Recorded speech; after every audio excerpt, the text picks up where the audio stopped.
ጠቅላይ ሚኒስትር ኢትዮጵያዊነት ለርሶ ምንድነው? ሲደላን ጥቅም ስናገኝበት የምናዜመው የምናወድሰው ሲከፋን ሳይመቸን ሲቀር ህልሞቻችን ሲጨነጋገፉ የምንተው የወረት ጉዳይ አይደለም። ዛሬ ላይ ሆነን ትናንትናችንን የምናይበት መነጽርስ የተስተካከለ ነው? ትናንትን ማየት የሚያስፈልገው ለፍርድ አይደለም።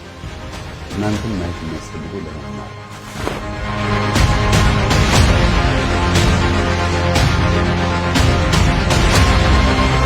ዛሬ ላይ ሆነን ይህ እርምጃ ትክክል ነው የሚል ሀሳብ አለው።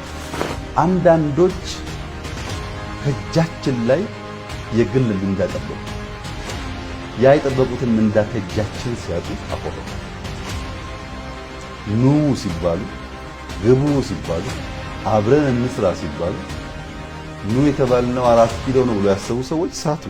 ይህ ብዙም የተለመደ አይደለም። በመሪ ደረጃ የሚደረጉ ክትሎች ሲያገኙና ይህን ለምንድን ነው የሚያደርጉት? አድካሚ ነው፣ ግን በጣም ደስተኛ ነኝ። ጀምሬ ያልጨረስኩት